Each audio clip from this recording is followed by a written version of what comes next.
Welcome everybody. The City of Wausau is very honored to have a special guest today, and we're going to be talking about some issues with the things going on with guns. This is quite an honor for the City of Wausau. As far as I know, this is the first time the sitting governor has come to the City Hall to come and speak. And at this time, I'll turn it over to Chief Ben Bliven from the Wausau Police Department with his words. Thank you. Good morning, everybody. I was told I had about an hour and a half, so I'll try to keep it a little shorter than that. Appreciate everybody being here and having an opportunity to speak. Sir Robert Peel started the London Metropolitan Police Department back in 1829. He's considered the father of modern policing. He developed 9 policing principles that many police departments live by today. And I'm going to talk about one of his principles. To maintain at all times a relationship with the public that gives reality to the historic tradition that the police are the public and the public are the police. The police being only members of the public who are paid to give full-time attention to duties which are incumbent on every citizen in the interest of community welfare and existence. If you live in a community where the ratio of police officers is 2 to 1,000, you are considered to have a good supply of police officers. But if police are the only people working to reduce crime and injustice, there are only 2 people for every 1,000 working to reduce crime in your community. And we have a lot of committed police officers working in every community in our state to improve the quality of life. But it's also important that we have every citizen working alongside us to make our communities a better place. It's imperative today that we have all hands on deck. Drugs, mental health, and access to firearms are some of the key factors in the most serious crimes. We have local initiatives that focus on these factors. At Wausau PD, in conjunction with our local, state, and federal law enforcement partners, we are committing 3 times the resources to drug investigations today than we did 1 decade ago. Methamphetamine and heroin are the focus of those investigations. Our local federal task force just completed an investigation that resulted in 12 federal indictments and 4 additional state charges for a methamphetamine conspiracy. These types of investigations make our community safer. In terms of mental health, we have trained most of our officers in crisis intervention training to improve their ability to communicate well to those people who have mental health needs. We've partnered with Marathon County and North Central Healthcare to create our crisis assessment response team. This allows us to be proactive and provide a much better service for those in crisis. We also created a victim response unit and hired a mental health therapist to help victims with mental health needs. It's free for victims of crime. And much of that free service is directed to the youth in our community. Wisconsin's Attorney General is hosting a summit next week to talk about the process involved in emergency detentions, which is in critical need of revision. Law enforcement needs this process to be much more efficient so we can free up officer time to focus on other priority work. And the process needs to be better for those people who are in crisis in our communities. These are some of the things law enforcement is doing to impact the problems our communities are facing. But many people ask me, what can I do to help? Remember, the safety of our community is a responsibility that is incumbent on every one of us, not just law enforcement. We all can do more. Regularly attend your local neighborhood group meetings. Attend the Police Department Citizens Academy. Lock up your firearms. Report suspicious activity and criminal behavior to police every time. Don't rely on somebody else to do it. Set clear expectations for your children about firearms, alcohol, and drugs. Be an outstanding role model for your children and for every other child in our community. Volunteer your time and give money to organizations that support youth in our community. Organizations like the Boys and Girls Club, Big Brothers Big Sisters, the YMCA, your schools after school programs. Do something that supports our youth. Be a scout leader, a sports coach, become a foster parent. This is what makes communities great. We have a lot of people actively working to positively impact our community's youth. Edward Everett Hale said, "I am only one, but still I am one. I cannot do everything, but still I can do something. And because I cannot do everything, I will not refuse to do that something that I can do." We are working hard every day to enhance the quality of life in our community. As police officers, we have a vested interest in the quality of life here in our own community because we live here. Our families live here, our children go to school here. Partner with us today and find a way to get involved even more than you were yesterday. With that, it's my pleasure to announce and introduce Wisconsin's Lieutenant Governor. All right, thank you so much, Mayor. Thank you, Police Chief. Thank you all for joining us today. Thank you for welcoming us to Wausau. I'm honored to be here again. I'm Lieutenant Governor Mandela Barnes, and I'm standing here with our governor, along with other leaders from around the state and around the area, because it's time.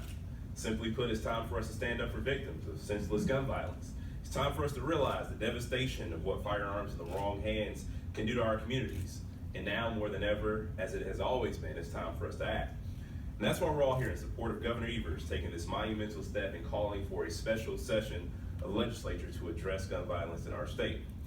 I personally have dealt with this issues. I've lost friends, I've lost classmates way too early. And the fact that you've been saying way too early, the fact that we lost those people at all is a problem that we need to confront. My story isn't isolated. There are so many others with other stories to tell that are far more intense and far more devastating than anything that I've experienced.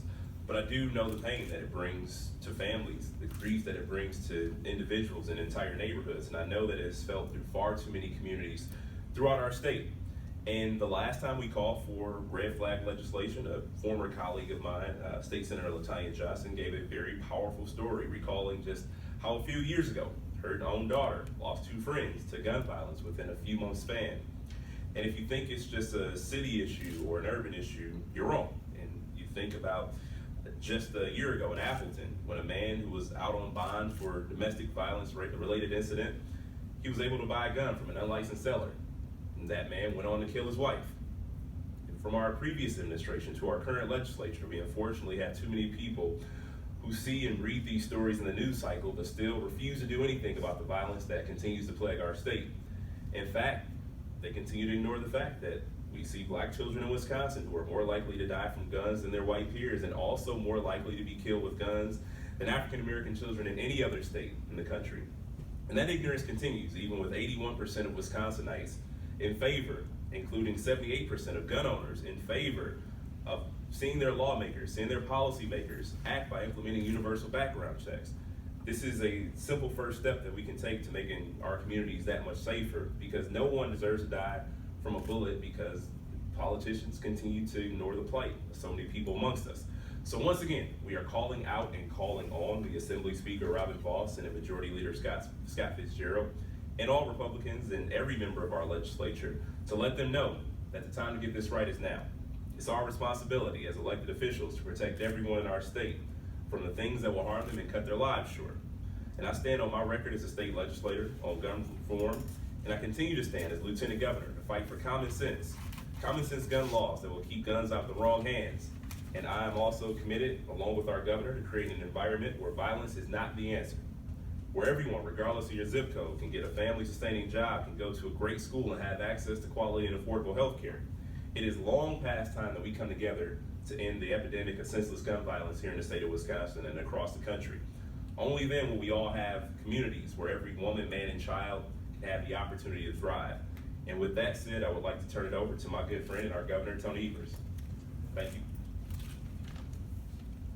Good morning, everybody, and thanks for being here today. Thank you, Mayor and Police Chief, for joining us, and all the other local officials and people from the Wausau area to chat about the issue of gun safety. Since taking office in January, I've called on the legislature to take action and pass common sense gun safety reform that frankly is supported by Democrats, Republicans, and independents all across the state, frankly all across the country. Last month, I stood with members of our communities, elected officials, and law enforcement agencies in announcing 2 critically important and common sense pieces of legislation. The first was a bill expanding universal background checks in Wisconsin to ensure that no matter where someone buys a firearm or who they're buying it from, the process is the same for everyone. And the second is a bill to create an extreme risk protection order process that allows loved ones and law enforcement officials to petition to remove guns from people who have been found by a judge to be a danger to themselves or others. And after calling for these important pieces of legislation, giving Republicans a chance to listen to the people of our state and do the right thing, and providing ample opportunity and time for them to do so. Unfortunately, they didn't act. So I've noted several times in this, my time in office, there's an inscription on the roof of or the ceiling of the governor's conference room. It says, "The will of the people is the law of the land." So today, as I promised, I'm calling on the legislature to meet in special session on gun safety reform. Our kids are asking us to act. They're asking us to be the adults in the room. They're asking us to do the right thing. And that's why, as I promised, we're going to start with the bills that we agree on, not a bunch of other stuff, some really basic issues. At that, 80% of Wisconsinites support universal background checks and extreme risk protection orders, including the majority of gun owners. These are common sense solutions that we know can save lives because they have already done so in states that have adopted them. It's that simple. 2 bills that we know without a doubt, without ambiguity, this is what the majority of the people in the state want. Each and every day that elected officials choose not to take gun violence seriously, that's a choice that has consequences. Each and every day that the Republican leadership chooses ideology and false dichotomies over what is right, that's a choice that has consequences. And each and every day that Republican leadership chooses weakness over common sense, that's a choice that has consequences. The consequences of this continued inaction are too high, folks. That's why I want to be clear. I don't want any political games. I don't want any procedural shenanigans, no circumventing the democratic process, no last-minute amendments, no middle-of-the-night solutions that no one wants, no nonsense. I want Republicans in the legislature and Democrats in the legislature to work together to send these bills to my desk. And if they're not going to do that, then every single member of the legislature should have the opportunity to vote on it and let their vote speak for itself. In the meantime, I need your help, people of Wisconsin. We need people to reach out to their legislature and ask them to support these common sense proposals. We have to get this work done, folks. So thanks very much for your time, and be glad to answer any questions the meeting might have. Yes, sir.